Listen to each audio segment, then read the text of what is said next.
Nona kaya yang selalu senang menggangguku sejak kecil, bersikeras mengajakku balapan sebelum pertunanganku, dan akhirnya dia mengalami kecelakaan mobil dan menjadi buta. Orang tuanya datang ke rumahku dan menyuruhku bertanggung jawab seumur hidup. Aku menikah dengannya dengan bingung. Namun kemudian aku baru menyadari bahwa dia selama ini hanya berpura-pura bodoh. Aku melihatnya dengan tepat dan akurat memasuki sebuah ruangan yang selalu terkunci. Dindingnya penuh dengan fotoku, dan tatapannya jernih, tangannya gemetar saat dia dengan hati-hati menelusuri setiap inci. Sudut bibirnya menunjukkan senyum dingin yang menyeramkan. Sayang, akhirnya kau menjadi milikku. Aku tersentak kaget. Ini saat dia tiba-tiba berbalik dan tatapannya terpaku padaku. Saat aku menerima pesan dari Liu Ruyan, itu malam sebelum pertunanganku. Aku menatap pesan itu. Memikirkan kenapa dia kembali. Liu Ruyan pergi belajar ke luar negeri. 4 tahun ini adalah waktu paling bahagia bagiku. Tapi kemarin dia kembali ke negara ini dan hari ini dia datang untuk mencari masalah denganku. Aku mengintip keluar jendela secara diam-diam. Dia bersandar di pintu Rolls-Royce tua itu, dengan anggun, seolah sedang merenungkan sesuatu. Dia tiba-tiba mendongak ke arah kamarku. Aku segera bersembunyi di balik dinding. Aku membalas pesannya. Aku sedang flu. Lalu ku hapus. Aku sakit perut, ku hapus lagi. Liu Ruyan memang bukan orang yang bisa diajak bicara baik-baik. Apapun yang ingin dia lakukan, pasti berhasil. Dia juga sangat galak. Cara dia menatap orang seperti ingin memakannya hidup-hidup. Aku takut melihatnya. Wajahnya mirip ibunya. Ibunya adalah seorang wanita cantik yang sempurna. Orang dewasa bilang dia punya mata peach blossom yang suka tersenyum. Tapi aku tahu di mata peach blossomnya itu hanya ada cahaya dingin. Kenapa dia terus saja menggangguku? Aku sedikit putus asa. Sekarang semua sudah dewasa, bukan anak kecil lagi. Kenapa aku harus membiarkan dia menggangguku? Aku baru saja mau mengetik, aku tidak mau. Aku akan bertunangan. Tidak baik keluar denganmu. Setelah kupikir-pikir, aku menambahkan 4 kata lagi, pria dan wanita berbeda. Aku ragu untuk mengirimnya. Tidak mudah melawan seseorang yang sejak kecil mendominasi hidupmu. Seandainya aku melawan dia lebih awal, aku tidak akan begitu takut padanya. Saat aku sedang bimbang, terdengar ketukan pintu. Liu Ruyan menunggumu di luar. Kenapa kamu belum keluar? Itu ibuku. Aku sangat kesal. Aku tidak akan membukakan pintu atau menghiraukannya. Hatiku penuh dengan keluhan. Jika saja mereka tidak bertanggung jawab padaku, bagaimana mungkin aku bisa dengan mudah ditindas oleh Liu Ruyan sejak kecil hingga dewasa? Aku mengabaikannya dan mengirim pesan. Dengan putus asa aku masuk ke dalam selimut. Aku tidak percaya. Sekarang aku tidak mendengarkannya. Apa dia bisa memukulku? Aku sudah dewasa. Tidak ada yang bisa mengendalikanku. Lagi pula aku akan menikah. Setelah aku menikah, aku akan mendapatkan 50 juta yang disiapkan kakek untukku. Saat itu aku bisa mandiri secara finansial dan tidak bergantung pada siapapun. Bahkan orang tuaku tidak akan menerima, memblokir mereka semua, biarkan mereka menyesal. Sambil berpikir, aku merasa senang dalam hati, dan di sisi lain aku menangis sedih. Akibatnya aku baru saja ingin mengulurkan tangan. Saat hendak mengambil tisu untuk menyeka air mata, selimutku ditarik paksa, aku dengan kesal menendang ke arahnya. Ternyata Liu Ruyan, dia sedang duduk di tepi tempat tidurku. Matanya yang buta tidak melihat ke arahku. Kemarahanku langsung padam. Kau bisa mengatakannya sekali lagi, 100 kali pun aku tidak akan pergi. Aku mengumpulkan keberanian, aku akan menikah, aku sudah dewasa. Jangan harap bisa memperlakukan aku seperti dulu lagi. Dia tertawa, bagus, sudah berani melawan. Setelah berkata begitu, dia mencubit daguku dan mencoba menciumku. Aku membelalakan mata, menatapnya dengan ketakutan. Dulu waktu kecil, kemanapun dia pergi, dia selalu menyeretku bersamanya. Kalau aku tidak mau, dia akan menciumku. Sekarang dia melakukan hal yang sama lagi, dia bahkan bilang keluarga Song sangat menjunjung tinggi tata krama keluarga. Menurutmu sebelum menikah mereka, tahukah kau apa yang akan terjadi jika mereka tahu ada hubungan antara kau dan aku? Apakah kau masih bisa mendapatkan uang yang disiapkan kakekmu untukmu? Aku menoleh dan berbisik, aku akan pergi bersamamu sekarang. Dia melepaskanku. Dia duduk dengan santai di kamarku, melihat-lihat. Saat kami turun, orang tuaku berada di ruang tamu. Adikku berada di dekat mereka, mereka bertiga sedang membicarakan sesuatu. Saat melihat kami turun, ibuku dengan gembira berkata kepada Liu Ruyan, untunglah kau dan Fang Yuan memiliki hubungan yang baik. Dia selalu diam dan tidak berbicara. Sepertinya hanya kau yang bisa mengajaknya keluar bermain. Mereka mengira kami berdua memiliki hubungan yang baik. Atau lebih tepatnya, mereka berharap kami memiliki hubungan yang baik. Kakekku sudah meninggal beberapa tahun lalu. Sejak kakek meninggal, status keluarga kami langsung merosot. Jabatan ayahku sekarang tidak naik tidak turun, dan dia membutuhkan hubungan yang kuat untuk bisa naik. Keluarga Song bisa saling membantu dengan keluarga kami, sedangkan keluarga Liu Ruyan tidak pernah selevel dengan kami. Dulu, setiap kali dia datang mencariku, Orang tuaku selalu berulang kali berpesan. Aku harus menuruti kemauannya, membujuknya dengan baik, dan berteman baik dengannya. Kalau tidak, aku akan terus dikirim kembali ke kampung halaman. Liu Ruyan berkata beberapa kalimat dengan tenang, lalu kami berdua pergi. Sebelum aku keluar, aku mendengar adikku berkata ingin pergi berlibur ke Eropa. Ayah berkata dia tidak bisa pergi ke luar negeri. Adikku terus berkata harus pergi bersama ayah. Mereka tidak akan mengajakku kalau pergi berlibur. Walaupun diajak, aku juga tidak akan pergi karena tidak ingin menjadi pelengkap yang menonjolkan orang lain. Aku tidak tahu apa yang ingin dilakukan Liu Ruyan. Dia tidak berbicara, aku juga tidak berbicara. Dia mengemudikan mobil ke depan sebuah hotel, lalu membuka jendela dan mengetuk kaca jendela mobil dengan sendirinya. Setelah duduk beberapa saat, aku merasa sedikit gelisah. Sedang apa kita di sini? Dia mengangguk dari depan. Aku melihat, bukankah itu Song Xiaomeng yang akan dijodohkan denganku? Di sampingnya juga ada seorang pria. Dia berjalan di depan dengan tidak sabar. Pria itu terus berusaha mengejar langkahnya. Aku memalingkan muka, apa yang menarik untuk dilihat? Dia menyerahkan setumpuk foto kepadaku. Di dalamnya penuh dengan foto-foto Song Xiaomeng dan pria itu saling tarik ulur. Sudah kuduga Liu Ruyan tidak akan membuatku tenang. Dia tidak bisa melanjutkan hidup seperti ini. Kebahagiaannya harus dibangun di atas penderitaanku. Jadi, kamu menikah dengannya. Dia punya seseorang secara diam-diam. Aku tidak peduli. Dia mau bermain seperti apapun, silakan. Aku tidak melihat matanya, tapi aku tahu dia sedang menatapku. Aura Liu Ruyan sangat kuat. Dia bisa memberikan kesan yang sangat menekan. Jika aku bertatapan dengannya, sudah pasti aku yang kalah, jadi aku biasanya tidak mencari masalah. Aku merasa dia akan menatapku sampai berlubang. Kulit kepalaku terasa mati rasa. Aku hanya bisa terus menjelaskan. Intinya aku hanya ingin mengambil uang bekal menikah dari kakekku. Aku tidak mau tinggal di rumah lagi. Lalu, kenapa aku memilihnya? Dia bertanya padaku, bukan aku yang memilih, tapi orang tuaku yang memilih. Mereka memberiku uang untuk perawatan dan membesarkanku, kali ini aku akan menikah sesuai keinginan mereka. Aku akan membalas semua budi baik mereka, dan aku tidak akan pernah pulang lagi. Aku akan menghindar sejauh mungkin sendirian. Aku tidak akan peduli pada siapapun. Dia menarik napas dalam-dalam, lalu pergi dengan mobil. Di jalan, dia berkata dengan santai, bagaimana kalau kamu menikah denganku? Lagi pula, aku juga akan menikah. Aku tidak akan bertindak sembarangan. Dia tidak bertindak sembarangan karena dia dulu menggangguku demi. Ketika dia kuliah di luar negeri, aku bisa melarikan diri dari cengkeramannya. Jika aku menikah dengannya, itu sama saja dengan menjebak diri sendiri. Dan jika aku pergi ke rumahnya, aku pasti harus bersikap rendah hati. Aku tidak mau seperti itu. Cepat atau lambat aku akan bertemu dengan orang yang aku sukai. Terserah Song Xiaomeng mau bermain-main seperti apa. Setelah beberapa waktu, aku akan menceraikannya. Kalau begitu aku tidak pantas untukmu, kataku. Aku merasa Liu Ruyan hanya ingin mempermainkanku. Dulu, ketika kami bersama, dia sudah mengisyaratkannya berkali-kali, seperti tiba-tiba mendekatimu. Kadang-kadang dia juga ingin menggandeng tanganku. Meskipun keluargaku tidak sebaik keluarganya, tapi kami semua berada di lingkungan yang sama. Kami saling kenal, punya sedikit hubungan. Dia menulis surat cinta padaku saat SMA.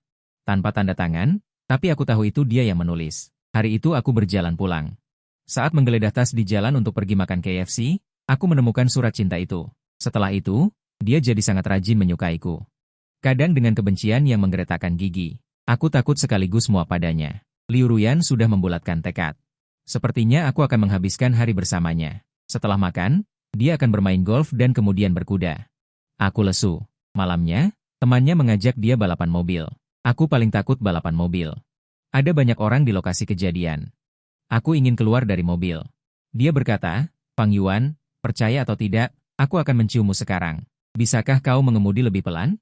Mengemudi pelan disebut balapan? Dia sama sekali tidak takut. Suara deru mobil terdengar. Aku menggenggam erat apapun yang bisa kugenggam, hingga mobil itu melesat dengan suara. Wus, aku merasa ingin muntah. Aku tidak boleh lagi ikut dengan Liu Ruyan. Namun, saat sampai di tikungan, dia masih ingin berbicara denganku. Dia berkata, Pang Yuan, bagaimana kalau kau menikah denganku saja? Aku tidak berani bicara. Dulu dia juga suka mengancamku. Misalnya saat aku duduk di boncengan sepedanya, dia menyuruhku bersumpah bahwa nanti tidak bisa tidak mengangkat teleponnya, tidak membalas pesannya, aku tidak bicara. Dia akan berkata kau tidak setuju, maka kita akan jatuh bersama dari sini.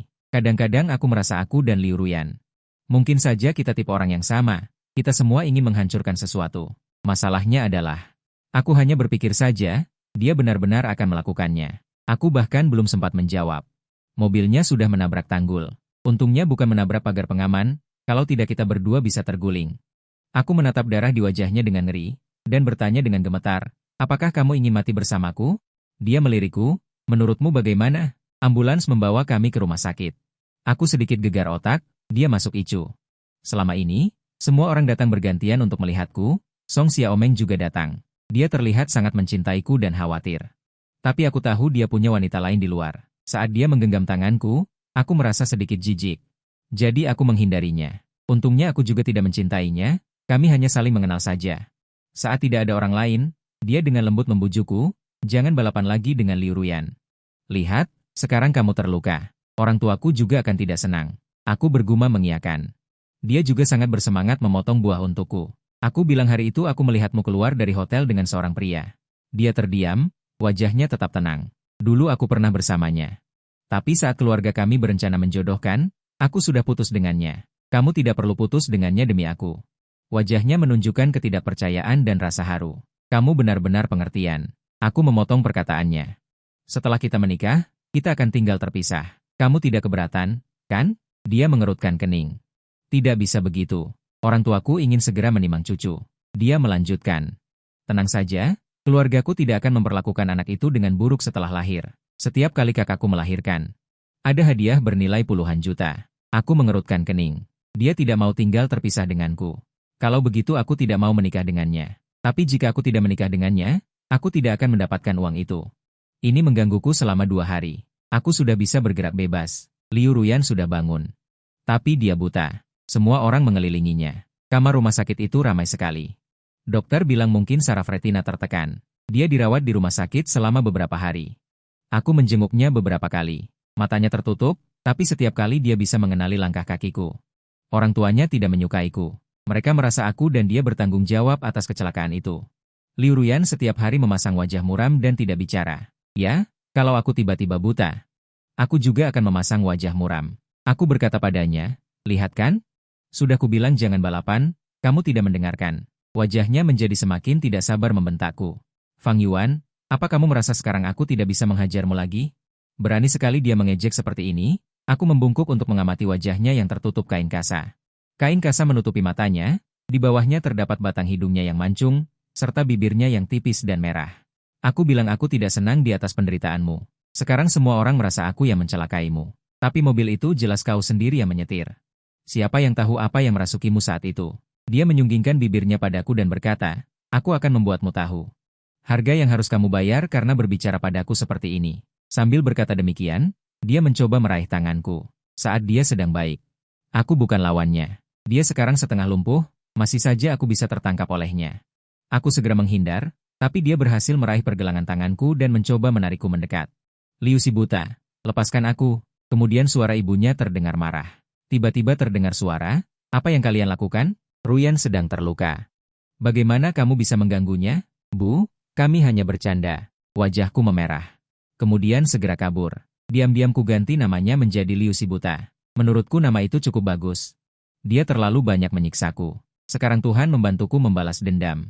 Aku merasa sangat baik. Jadi saya lebih bersemangat menemuinya. Orang tua saya senang melihatnya berhasil. Meskipun orang tuanya setiap kali melihat. Saya tidak menunjukkan wajah yang baik, tapi saya sudah terbiasa. Sambil mengupas apel untuknya, saya berkata, Liu si buta, mau apel tidak? Aku sodorkan apel ke mulutnya. Saat dia mau membuka mulutnya untuk menggigit, aku ambil.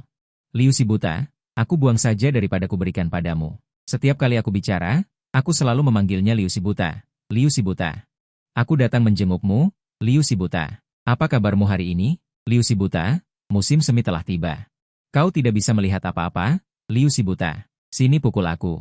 Aku ada di depanmu. Liu si buta. Kau marah? Bukankah kau sangat hebat? Kalau begitu, ajari aku sopan santun. Kadang aku merasa sangat jahat. Dia sudah buta, tapi aku masih menyakitinya seperti ini. Tapi aku memang tidak mau berubah. Karena kalau aku buta, dia pasti akan semakin menjahiliku setelah keluar dari rumah sakit. Aku jadi jarang menjenguknya karena aku takut dengan keluarganya. Menjelang pertunanganku dengan Song Xiaomeng. Liu si buta dan orang tuanya datang ke rumahku. Di depan orang tuanya, aku tidak berani macam-macam. Hanya bisa bertanya dengan serius, Liu si buta, apakah kondisimu lebih baik? Dia tersenyum padaku. Dalam hati, aku memutar mata. Mereka berbicara dengan ayah dan ibuku, jadi aku bersiap untuk naik ke atas. Aku masih menggandeng Liu Ruyan. Aku bilang aku ingin membawanya berjalan-jalan. Liu Ruyan berjalan pelan. memegang tongkat dan terus mengetuk tanah untuk mencari halangan, tapi aku ingin sengaja mempersulitnya. Agar dia merasakan betapa tidak berdayanya orang buta, jadi aku membawanya menaiki tangga. Ketika kami sampai di tangga, ibunya berkata, sekarang mata Liu Ruyan tidak bisa melihat. Ayahnya berkata, kami juga tidak mencari tahu siapa yang bertanggung jawab. Namun, Liu yang membutuhkan seseorang untuk merawatnya, dia juga perlu menikah, ibunya berkata. Liu Yan dan Fang Yuan tumbuh bersama. Pernikahan kalian dengan keluarga Song juga tidak berhasil. Sekarang biarkan Fang Yuan menikahi Yan Yan. Bagaimanapun, jika mereka berdua tidak pergi balap mobil, tidak akan ada kejadian seperti ini sekarang. Aku menatap mereka dengan ngeri. Orang tuaku sekarang tertawa sampai mata mereka tidak terlihat. Mereka merasa seperti telah memanjat pohon besar, tapi aku ingin menyatu dengan dinding. Dan Liu Ruyan menoleh menatapku, ujung kakinya yang murni terangkat, berbisik di telingaku. Terkejut, sayang, aku merasa punggungku merinding, tapi aku hanya panik sesaat. Karena aku juga tidak ingin menikahi Song Xiaomeng. Meskipun Liu Ruyan selalu menindasku, tapi dia sekarang buta. Aku bisa terus menindasnya. Lagi pula, orang tuaku tidak mungkin memberiku kesempatan untuk memilih. Masalah ini sudah diputuskan. Kita tidak perlu mengadakan upacara pertunangan. Langsung saja menikah sebulan lagi. Hari berikutnya kami langsung mendapatkan sertifikat pernikahan. Hari ketiga, kakek memberiku biaya memulai hidup yang telah disiapkannya. Semua dialihkan atas namaku, ada uang tunai, juga rumah dan toko. Aku merasa sangat gembira. Aku segera pindah ke tempat kakek. Orang tua saya sangat marah melihatnya. Ibuku bilang bagaimana kami telah mengecewakanmu. Padahal kamu akan segera menikah, tapi sekarang semuanya jadi berantakan. Pindah keluar, apa kata orang tentang keluarga kita? Ayahku bilang aku ini anak yang tidak tahu diuntung dan tidak tahu berterima kasih. Kau sama sekali tidak memikirkan keluarga. Apa kau sangat membenci kami? Adikku bilang. Kak, kenapa kau harus membuat ayah dan ibu marah? Tapi aku tidak tergerak. Suruh pekerja pindahan untuk memindahkan semua barang-barangku. Liu Ruyan juga sangat tidak setuju dengan kepindahanku. Dia bilang, kenapa kamu tidak langsung pindah ke tempatku? Orang tuaku sudah menyiapkan rumah baru untuk kita. Hanya kita berdua yang tidak tinggal bersama mereka karena aku tidak ingin membantu tamu lagi. Sejak kecil, orang tuaku ingin memiliki Xiaoming yang pengertian. Tetapi karena aku lahir sebagai laki-laki, mereka mengirimku ke rumah kerabat di desa untuk dibesarkan. Setiap hari bekerja di ladang, masih harus makan sisa makanan. Saat itu, aku sangat benci makan mie. Karena di dalam mie tidak ada bumbu apapun, tidak enak dibuatnya. Suatu kali, kerabat memberiku semangkuk mie. Aku tidak bisa menghabiskannya. Lalu mereka bilang tidak boleh boros dan menyuruhku terus memakan semangkuk mie itu setiap kali makan. Aku memakannya selama 3 hari baru habis. Baru setelah aku masuk SMP mereka menjemputku kembali. Adik perempuanku 5 tahun lebih muda dariku. Setelah aku kembali, dia merasa aku merebut orang tuanya darinya. Dia memukuliku setiap hari. Setiap kali melihat orang tua, dia akan menangis terseduh-seduh. Kemudian aku menanggung beban untuk sementara waktu. Ternyata orang tuaku tidak akan mencintaiku hanya karena aku sabar dan menanggung beban. Jadi setiap kali adikku memukulku, aku akan menamparnya dengan kejam. Aku ingat yang paling parah, aku langsung menamparnya dari atas tangga hingga dia terguling jatuh. Aku kira aku akan takut. Ayahku menamparku 2 kali. Hidungku berdarah karena pukulan itu. Ibuku juga terus memukuliku. Tapi aku sangat keras kepala. Aku bahkan pernah kabur dari rumah selama 2 hari sampai mereka terpaksa menjemputku di kantor polisi. Sebenarnya, setelah dewasa, saya bisa mengerti, salah satunya tidak dibesarkan di sisi mereka. Anak laki-laki yang murung sepanjang hari, seorang putri yang manis mulut yang dibesarkan di sisi mereka. Mereka lebih suka yang patuh. Si bodoh pun tahu kemana neraca condong. Aku tidak peduli di rumah orang tua. Tetap tinggal di rumah kerabat di desa atau pergi ke rumah Liu Ruyan, bukan rumahku. Aku akui, aku tidak ingin mengandalkan diri sendiri untuk bekerja dan menghasilkan uang, bahkan untuk menghidupi diriku sendiri. Saya tidak mau lagi hidup di rumah kontrakan seperti itu, saya hanya ingin mendapatkan uang yang kakek tinggalkan untukku. Meskipun saya tahu dia meninggalkannya untukku. Hanya agar aku menikah demi keuntungan keluarga. Aku sibuk 2 hari penuh untuk pindah sepenuhnya. Aku tidak akan pergi ke tempat Liu Ruyan. Tapi aku akan menjenguknya di siang hari. Dia sekarang tinggal bersama orang tuanya. Setiap kali aku pergi, aku harus membawa Liu Ruyan berjalan-jalan. Bu, aku juga ingin keluar jalan-jalan. Lalu aku membawanya berjalan di jalan. Dia sambil mengetuk tanah dengan tongkatnya bertanya padaku. Fang Yuan, apa kau ingin membunuhku? Aku mendengus dan kemudian terus membawanya menabrak pohon. Tetapi setiap kali dia mengulurkan tangan untuk meraba ke depan dan bertanya padaku, bagaimana caramu membimbing? Apakah kau yang buta? Atau aku yang buta? Kadang-kadang aku merasa apakah dia berbohong karena aku tidak pernah menyentuhnya. Tapi dia benar-benar terlihat seperti orang buta. Song Xiaomeng masih datang mencariku dan berkata dia benar-benar menyukaiku. Liu Ruyan sekarang sudah buta. Aku tidak perlu menikahi orang buta. Aku suruh dia bicara sendiri pada Liu Ruyan. Dia pergi dengan lesu. Aku melihat punggungnya dan bergumam, kalian semua bukan orang baik. Atas permintaan orang tua Liu Ruyan, aku membawa beberapa potong pakaian dan pergi bersamanya ke rumah baru. Dia berkata kepadaku, "Apa kau pikir ini hotel?" Aku mendengus. "Sekarang kau buta. Jika kamu tidak bersikap rendah hati, aku akan memberimu pelajaran yang keras." Dia mengangkat alisnya dan bertanya padaku, "Bagaimana kamu akan menghukumku?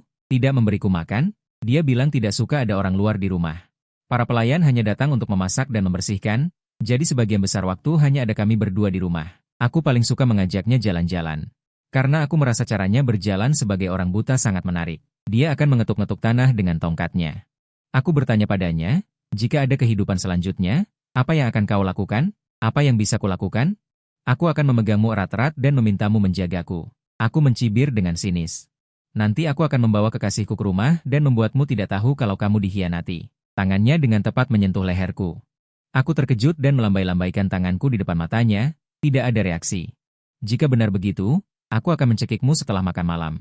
Dia bilang dia mau mandi, ya sudah mandi saja. Aku berkata dengan nada tidak peduli. Aku ingin kau membantuku. Bagaimana caramu mencuci di rumah? Lakukanlah sekarang. Aku akrab dengan lingkungan rumah. Sekarang aku tidak akrab lagi. Banyak urusan. Saya memapahnya ke kamar mandi dan memberitahunya di mana ini dan di mana itu. Kemudian saya memberikan keran air kepadanya, dan saya bersiap untuk pergi, tetapi dia menarik saya. "Kenapa kamu malu? Kami sudah menikah, siapa bilang aku malu? Aku malas membantumu mandi. Mandi sendiri saja. Fang Yuan, ternyata kau cukup berani. Sekarang hanya kamu yang bisa kuandalkan. Apa kamu masih punya hati nurani?" Aku sama sekali tidak melihat harga dirinya. Bukankah orang buta akan berusaha membuktikan bahwa mereka bisa hidup dengan baik? Kenapa dia harus bertindak seperti ini? Sama seperti mematahkan tangan dan kakiku sendiri, saat dia melepas jaketnya, memperlihatkan bagian atas tubuhnya. Aku menatap tanpa berkedip untuk beberapa saat. Puas, aku mendengus jijik. "Coba kamu mandi, biar aku lihat. Bahkan kalau aku mandi pun, kamu tidak akan bisa melihat, dasar Liu buta." Dia mengubah nada bicaranya. "Kalau begitu, kamu juga buka saja pakaianmu. Kita mandi bersama. Lagi pula aku tidak bisa melihat. Mimpi saja kau. Aku sudah tahu dari dulu." Dia sengaja melakukannya. Aku keluar dari pintu kaca, menunggunya selesai mencuci sendiri. Lalu memberinya peringatan. Jangan salah, Liu Ruyan ini juga lumayan berpengalaman. Aku membantunya keluar. Tengah malam dia meneleponku. "Suami, cepat kemari bantu aku. Aku mau ke toilet." Dengan marah aku berbalik dan bangun, pergi ke kamarnya. Lalu dia selesai dengan urusannya. Aku membantunya naik ke tempat tidur, tapi dia meraih pergelangan tanganku. "Kau keterlaluan. Kita baru menikah, kau meninggalkanku sendirian di kamar." Aku menggunakan tangan yang lain untuk menggelitiknya. Dia sudah bisa membaca gerakanku, membalikkan kedua tanganku ke belakang punggungku. Dulu dia pernah berlatih taekwondo. Aku segera menggeliat.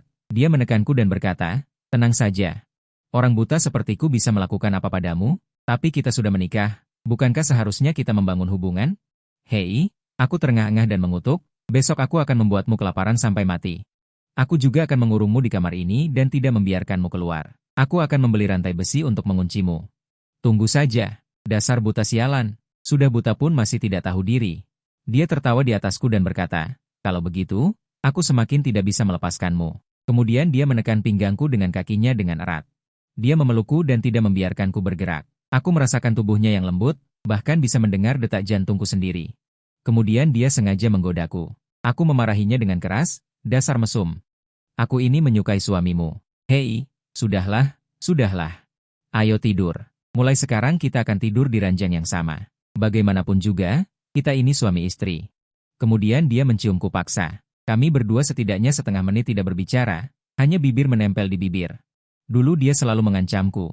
Kalau aku tidak mendengarkannya, dia akan menciumku atau semacamnya.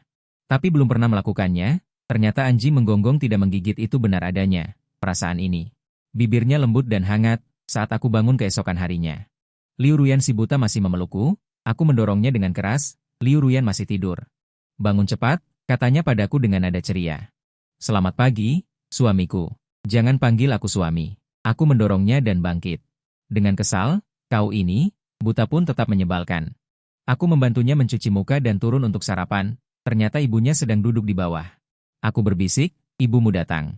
Dia berteriak ke arah ruang kosong, "Ibu." Aku juga ikut memanggil, "Ibu." Ibunya berkata, Hari ini ibu akan membawamu ke rumah sakit untuk diperiksa. Saat kami berdua makan di meja, mata ibunya menatap kami berdua. Aku segera memasukkan bakpao lainnya ke tangannya. Dia tidak terlalu suka makan baozi, beri dia bubur saja. Baik. Bu, aku memasukkan sendiri ujung runcing ke mulutku, memberi Liu si buta bubur.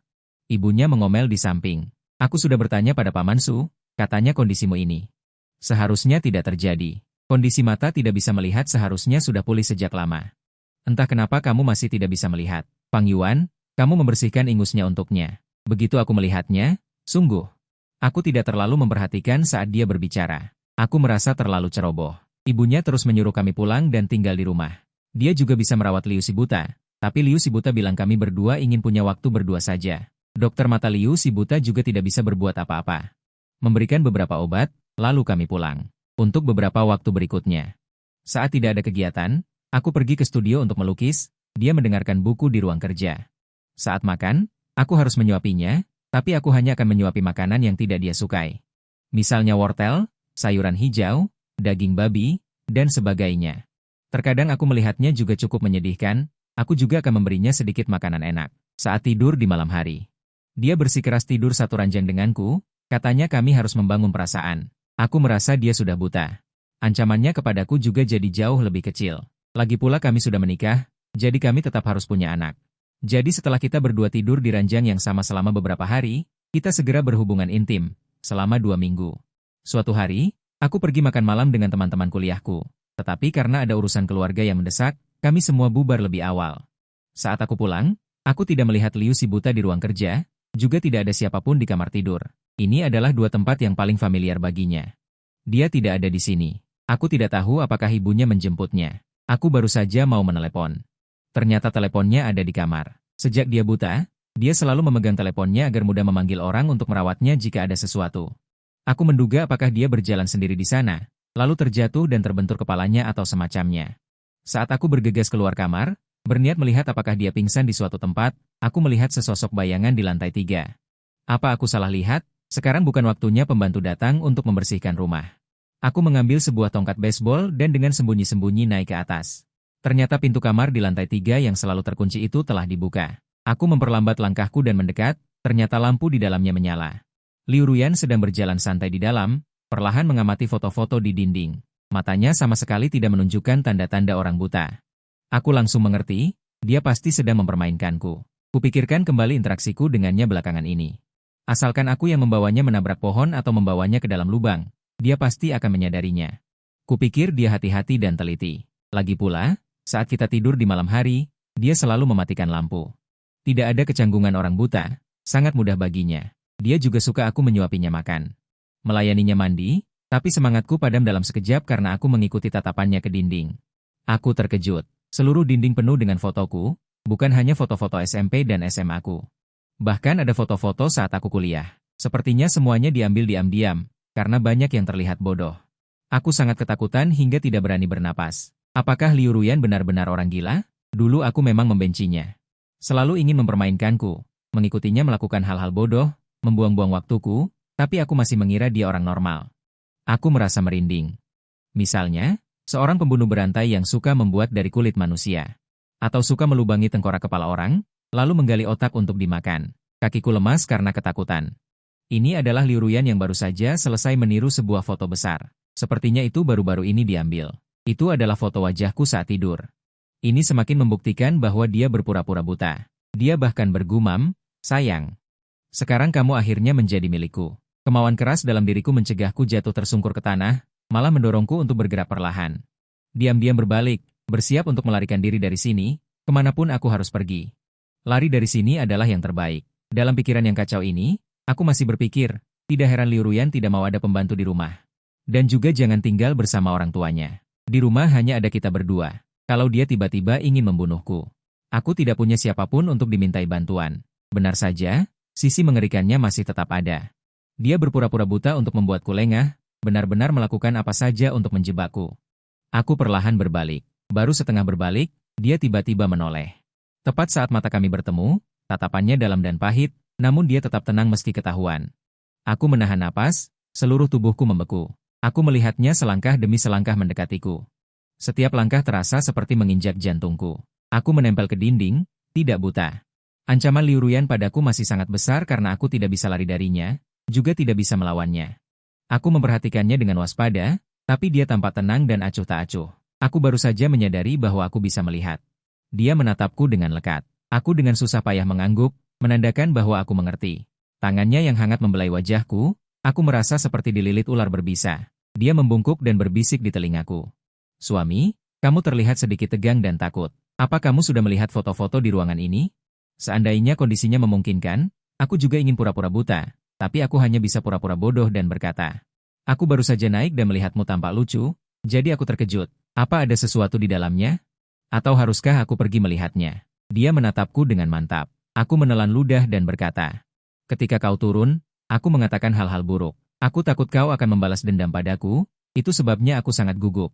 Kamu tidak mungkin sesempit itu, sungguh ingin membalas dendam padaku, kan? Bagaimana mungkin?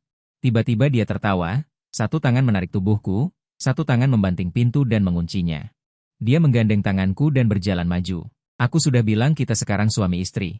Bahkan aku belum sempat mencintaimu.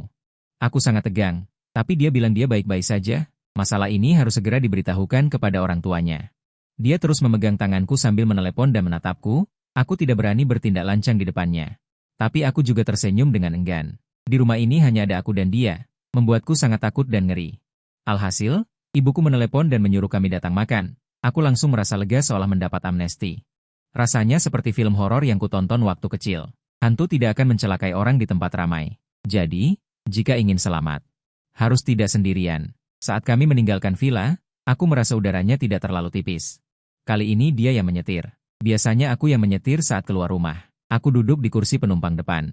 Memikirkan apa yang harus kulakukan selanjutnya. Jika aku tidak menikah dengan Liu Ruyan, dan aku tahu dia segila ini. Aku bisa bersembunyi dan orang lain tidak akan mengatakan apapun. Tapi sekarang kami sudah menikah. Dia kemudian memiliki hak hukum atas saya. Kemanapun saya pergi, dia bisa mencari saya secara terbuka dan jujur. Benar-benar wanita yang jahat, dan lihatlah foto-foto yang diam-diam dia ambil dari saya selama bertahun-tahun. Pasti sudah lama memiliki niat tidak sah terhadap saya. Sudahlah, lebih baik saya mencari kesempatan untuk melarikan diri dulu. Meskipun saya tidak bisa tinggal di rumah saya sendiri, tidak mungkin juga di rumahnya. Bagaimanapun, saya sudah lama tidak ingin berhubungan dengan kelompok orang ini, mungkin sekarang saya masih bisa melarikan diri. Setibanya di rumah orang tuanya, ada banyak orang di keluarganya, semua mengamatinya seperti menonton monyet.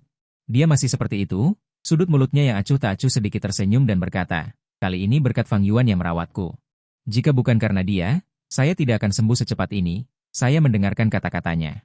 Saya hanya merasa dia bermain dengan kata-kata, orang lain masih berpikir betapa baiknya saya merawatnya. Hanya saya yang tahu. Arti sebenarnya, karena dia ketahuan oleh saya, dia tidak bisa berpura-pura buta lagi. Jadi aku berpura-pura baik-baik saja. Setelah makan, dia berkata padaku, suami, ayo kita pulang. Aku menatapnya dengan gugup dan berkata, kamu akhirnya sembuh. Bagaimana kalau kita tidur di rumah orang tua malam ini? Ibunya sangat senang mendengar ini. Dia berkata kepada kami, ya, kalian tidak tinggal di rumah. Rasanya sepi sekali. Kalau Ruyan hamil, aku bisa bantu merawatnya. Begitu dia bilang hamil, aku jadi ingat, kami akhir-akhir ini tidak pakai kontrasepsi. Awalnya kupikir Liu Ruyan sudah buta, pasti tidak bisa menindasku lagi, punya anak juga boleh. Tapi sekarang aku sadar dia sakit parah, aku langsung menyesal tidak melakukan kesalahan dan makan saja. Aku terus berlama-lama di ruang tamu dan tidak naik ke atas, menunggu sampai tidak ada seorang pun di ruang tamu, dia mengangkat alisnya ke arahku. Sejak kapan kau suka menonton serial TV? Baru saja. Aku menatap tajam serial TV yang penuh drama itu. Dengan pandangan lurus, aku berkata kepadanya, kamu tidur duluan, aku akan menyusul nanti. Dia tidak pergi. Kami berdua menonton dari jam 9 sampai jam 2 tengah malam, dan terakhir menonton film horor. Itu membuatku semakin takut, dan dia dengan sabar menungguku di samping, tetapi pada akhirnya dia yang tidak tahan. Dia bangkit dan naik ke atas, aku langsung menatap pintu dengan gugup, sekarang sudah terlambat untuk melarikan diri. Lagi pula, jika dia ketahuan, aku akan mudah ditangkap kembali. Kupikir lebih baik tidur di sofa malam ini. Setelah dia pergi bekerja, aku akan kabur. Aku berbaring dan dengan cepat tertidur, dalam keadaan setengah sadar. Aku menyadari dia sedang memegang selimut dan ingin memelukku. Aku langsung terbangun. Apa yang kamu lakukan? Apa yang bisa kulakukan? Menutupimu dengan selimut. Apakah aku masih harus menonton film? Aku langsung duduk dan memaksakan diri untuk menonton film. Kalau begitu, berbaringlah. Dia memelukku, dan aku merasa seluruh tubuhku kaku. Aku berpikir dia seharusnya tidak melakukan apapun padaku sekarang karena ini di rumah orang tuanya. Dengan pikiran itu, aku dengan mudah tertidur. Keesokan harinya ketika aku bangun, aku menyadari diriku sedang berbaring di tempat tidur, masih di kamar Liu Ruyan. Tapi tidak ada orang di sampingku. Aku segera mengunci pintu dari dalam dan memeriksa apakah ada sesuatu yang aneh di kamarnya. Ternyata tidak ada apapun. Menyembunyikannya cukup dalam. Ketika aku turun, ibunya memperlakukan aku dengan ramah, terus-menerus bertanya apakah aku tidur nyenyak, dan juga berterima kasih padaku karena telah merawat Liu Ruyan. Aku bertanya, apakah Ruyan pernah menemui psikolog sebelumnya? Dia menatapku dengan jijik. Kemudian wajahnya menjadi dingin. Dia tidak sakit, untuk apa dia memeriksakan diri? Kamu juga sudah menikah. Bicaralah lebih dewasa, jangan terus-menerus bertengkar dengannya. Sepertinya tidak ada gunanya berbicara dengan ibunya. Aku bertanya, di mana Liu Ruyan? Dia bilang dia pergi bermain dengan teman-temannya. Liu Ruyan juga mengatakan setelah kita mengadakan pernikahan, dia akan pergi bekerja. Dan setelah pernikahan, dia juga ingin meramal nasib. Memikirkannya saja sudah menakutkan. Aku segera meninggalkan rumahnya dan kembali ke rumahku sendiri. Aku mengeluarkan koper, mengambil semua dokumen, mengemasi beberapa potong pakaian, lalu memesan mobil langsung ke bandara. Aku membeli tiket pesawat, berencana pergi ke selatan terlebih dahulu. Setelah turun dari pesawat, aku akan naik taksi secara acak. Kemudian pergi ke tempat wisata dan tinggal selama beberapa bulan. Untungnya, pekerjaanku sehari-hari adalah menggambar untuk orang-orang di internet. Pekerjaan ini bisa dilakukan di mana saja. Sayang sekali aku tidak bisa menikmati biaya pernikahan. Sudahlah, aku menatapnya, dia menatapku sambil tersenyum dan berkata, "Suamiku, barang-barangnya sudah dikemas semua, mau pergi kemana?" Aku menatapnya dengan linglung, lalu segera menyadari untuk mengunci pintu. Tetapi dia lebih cepat dariku, langsung mendorong pintu dan masuk. Aku sambil menggenggam ponsel. Sambil diam-diam memeluk dari belakang, berteriak, "Apa yang kamu lakukan? Seharusnya aku yang bertanya itu padamu, mengepak barang dan membeli tiket pesawat. Jangan bilang kau berencana kabur menjelang pernikahan kita." Dia menatapku, merebut ponselku, lalu menutup telepon yang sedang kupanggil. Aku sangat ketakutan. Bagaimanapun juga, Liu Ruyan. Kami tumbuh bersama. Dia menatapku dengan serius dan berkata, "Kalau begitu, sekarang kau ikut aku pulang." Sambil berbicara, dia mengangkat koper saya dan menarik saya kembali ke rumahnya. "Bagaimana kalau kita tinggal di rumah orang tuamu saja? Mereka hanya punya kamu seorang putri. Jika kamu pergi, mereka pasti sangat kesepian." Dia menatapku sekilas. "Nanti kalau sudah punya anak, baru kita kembali tinggal di sana. Ya, kalau kamu mau." Aku diam-diam memikirkannya. Dia masih mau punya anak denganku? Apa dia tidak berniat membunuhku? Tapi, kondisi mental orang gila sangat tidak stabil. Setelah pulang, dia berkata padaku, "Kamu tidak akan kabur, kan?" Dengan tenang ku jawab, "Tidak akan." "Hahaha, kenapa aku harus lari?" Tapi aku tetap saja takut. Karena dia juga tidak keluar rumah, menarikku untuk membuat anak. Aku sama sekali tidak berani menantang kondisi mentalnya. Saat dia pergi mandi, aku memasukkan obat tidur ke dalam susunya. Obat tidur itu awalnya kubeli untuk diriku sendiri. Sudah lama sekali. Aku tidak tahu apakah itu sudah kedaluarsa. Dia keluar dan melirikku, lalu minum. Setelah dia tertidur, aku segera bangun dan pergi ke garasinya untuk mengambil mobil. Aku tidak mengambil apapun, tetapi ketika aku mengemudi ke gerbang, gerbang besinya terkunci. Tadi waktu kembali tidak terkunci. "Bisakah kau jujur saja?" Mendengar suara suram. Aku berbalik dan melihat Liu Ruyan lagi, alisnya tertekuk dengan suram, menatapku dengan tatapan yang sulit ditebak. Sekarang malam gelap dan berangin, sunyi dan gelap di mana-mana, dan dia bahkan tidak bisa ditidurkan dengan obat tidur. Mengerikan sekali. "Apa kau kurang lelah? Aku hanya ingin jalan-jalan." Dia secara paksa menarikku kembali ke kamar dan mengeluarkan borgol dan belenggu, lalu memakaikannya padaku. Aku menatapnya dengan ngeri. "Kau sudah melihat foto ruangan itu, kan, sayang?" "Ruangan apa? Foto apa? Foto apa yang diambil?" Aku meminta maaf dengan lemah. "Kau masih bisa bermain emosi sekarang, tapi bisakah kau melepaskan kakiku? Kalau tidak, apa tidak terlalu merepotkan?" Dia menggertakkan giginya dan menyeretku untuk naik ke lantai 3. Seperti yang kita semua tahu, di film, penjahat tinggal di lantai atas. Nah, saat itulah protagonis disiksa. Aku segera mundur. Dia bersikeras menyeretku pergi. Aku hanya bisa memeluk pahanya. "Istriku, aku salah. Aku tidak akan pergi lagi. Sungguh, jangan bunuh aku. Mulai sekarang, apapun yang kau katakan adalah apa adanya." Aku bersumpah, sungguh, nasibku sangat malang. Keluar dari mulut serigala, masuk ke mulut harimau. Dia berjongkok dan menatapku, tersenyum tipis dan berkata, "Sekarang kau pengecut, ya? Saat aku berpura-pura buta, kau berani kurang ajar." Kau bilang kau berani? Lihatlah dirimu sekarang, betapa takutnya kau pada kematian. Dia masih menyeretku ke atas dan memasuki ruangan itu. Lampu menyala. Aku melihat lagi foto-foto yang memenuhi dinding. Aku merasa ingin terkena tripofobia. Kulit kepalaku terasa gatal melihat foto-foto itu. Aku merasa cepat atau lambat dia akan menjadikanku spesimen. Aku ragu-ragu bertanya, kapan kau menjadi begitu mesum? Dia terkekeh pelan, mencubit wajahku, sejak bertemu denganmu. Dia bersandar di sampingku, berbisik pelan di telingaku. Jika kau tidak menemukan ruangan ini, jika kau tidak bertindak sebodoh ini, bersiap untuk kabur berkali-kali. Aku juga tidak akan ingin menguncimu. Sayang, jangan seperti ini. Kita sudah menikah. Kita juga akan segera mengadakan pernikahan. Apa ini tidak terlalu baik? Saat kau bersiap untuk melarikan diri, apa itu juga tidak terlalu baik? Aku dikunci oleh istri baruku. Aku tidak berani bersuara. Dia menyita semua perangkat komunikasiku dan juga mengunci pintu. Saat dia di rumah, kedua tangan dan kakiku bisa bebas. Saat dia tidak di rumah, aku harus memakai borgol. Dia bilang aku tidak jujur, tapi pernikahan kita tidak boleh gagal. Pada hari kita pergi untuk mengambil foto pernikahan, dia menatapku dengan cermat sepanjang waktu, tidak memberiku kesempatan untuk melarikan diri. Dia belum menjadikanku spesimen sekarang. Tapi aku merasa akan segera terjadi. Saat aku pergi ke kamar mandi, dia menungguku di luar. Jika aku tidak tahu dia gila, dengan kita berdua bergaul begitu cemas, aku pasti akan memiliki perasaan tertentu padanya. Aku tidak berani melawan karena aku takut dia akan membunuhku. Sepertinya intuisiku sejak kecil benar. Liu Ruyan memang sangat menakutkan, itu sebabnya aku selalu ingin menghindarinya. Tapi aku tidak berhasil. Pada hari pernikahan, aku terus membayangkan diriku mengucapkan janji pernikahan. Dengan berani mengatakan aku tidak bersedia, lalu lari dari lokasi pernikahan di tengah tatapan terkejut para tamu. Hasilnya, melihat dekorasi bunga di mana-mana, kain putih beterbangan, aku merasa sangat sedih. Aku merasa seperti sedang menghadiri pemakamanku sendiri, sudah sangat menyedihkan, sudah sampai sini. Pasti tidak bisa lari, lebih baik jujur saja. Liu Ruyan sudah berjanji padaku. Selama aku bersikap baik, dia tidak akan menyulitkanku.